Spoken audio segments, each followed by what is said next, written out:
પ્રકરણ 3 હજુ સંજુવાડા જન્મ 11/6/1960 સંજુભાઈ નારણભાઈ વાળાનો જન્મ સાવરકુંડલા એટલે કે સૌરાષ્ટ્ર તાલુકાના બાઢડા ગામમાં થયો હતો. અંડર ગ્રેજ્યુએટ છે. ગુજરાત સરકારના રેવન્યુ ખાતામાં સેવા આપે છે. કંઈક કશુંક અથવા તો એમનો ગીત ગઝલ સંગ્રહ છે. કિલ્લેબંધી, છાંદસ અછાંદસ તેમનો દીર્ઘ કવિતાનો સંગ્રહ છે. તે સિવાય રાગાધીનમ, કવિતા નામે સંજીવની અનુક્રમે ગીત ગઝલ સંગ્રહો પ્રગટ થયા છે. શ્યામ સાધુની સંપૂર્ણ કવિતા ઘર સામે સરોવર, શૂન્ય પાલનપુરીની કવિતા યાદને રાજ્યાભિષેક, રમેશ પારેખની સંપૂર્ણ કવિતા મન પાંચમના મેળામાં એમના સંપાદનો છે. તેઓ ડૉક્ટર જયંત પાઠક એવોર્ડ, સૈદા એવોર્ડ, રાવે પાઠક એવોર્ડ, શ્રી હરીન્દ્ર દવે એવોર્ડથી પુરસ્કૃત થયા છે. તેમજ શ્રી મનુભાઈ પંચોળી દર્શક સાહિત્ય સન્માન અને કવિ શ્રી રમેશ પારેખ સન્માન દ્વારા એમના વિશેષ ગુણવત્તાસભર સર્જન માટે સન્માનિત થયા છે.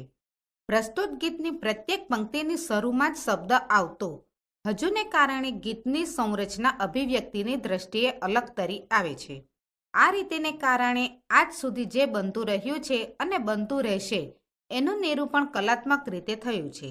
તુલસી ક્યારો ને એને પાણી સિંચવું વાતનું અનુસંધાન ભારતીય સંસ્કૃતિ સાથે છે. પવનમાં ભેજ, ટેકરીઓના ધાડમાં લીલમ, ઋતુનો બદલાવ, એની વધામણીમાં પંખીઓનું ગાન, જીવન સાથે જોડાયેલ પ્રજનન, ઉછેર, વિકાસ, મૃત્યુ જેવી શાશ્વતી કે સામે જ તરવરતી જીવન ઘટનાઓમાં ધબકતું જીવન સ્વાભાવિક રીતે જ ગીતના પ્રાગટ્યનું નિમિત્ત બને છે.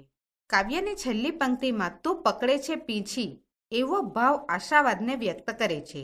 જીવતરમાં તેમ કવિતામાં પણ હજુ નવતર રંગો ઉમેરાતા રહેશે ત્યાં સુધી કવિતા ગવાતી જ રહેશે. અરૂઢ શૈલી અને નાવીન્યસભર ભાષા અભિવ્યક્તિ આ ગીતનું સૌંદર્ય છે.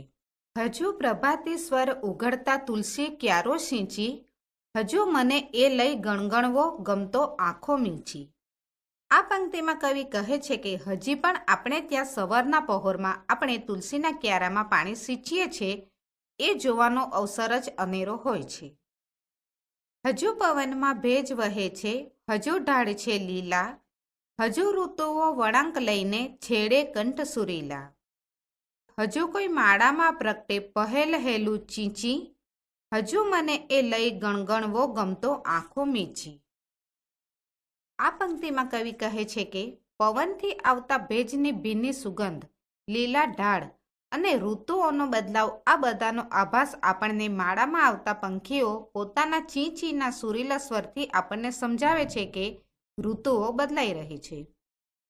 હજુ ક્યાંક આથમતી વેળે બેસી 2-3 વૃદ્ધા, હજુ વિગતના સ્વાદ ચગળતી ખખડધજ સમૃદ્ધા, હજુ વયસ્કા પુત્રી ઉત્તર વાળે નજરે નીચી, હજુ મને એ લઈ ગણગણવો ગમતો આંખો મીંચી.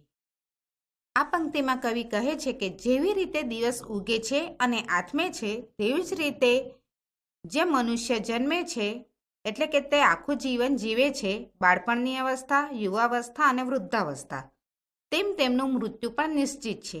પણ હજી તો મારે જીવનનો સ્વાદ ચાખવો છે. હજી પણ જ્યાં વયસ્ક પુત્રી નજરો નીચે રાખીને પ્રશ્નોનો ઉત્તર આપે છે એવી દુનિયા હજી પણ મારે જોવી છે.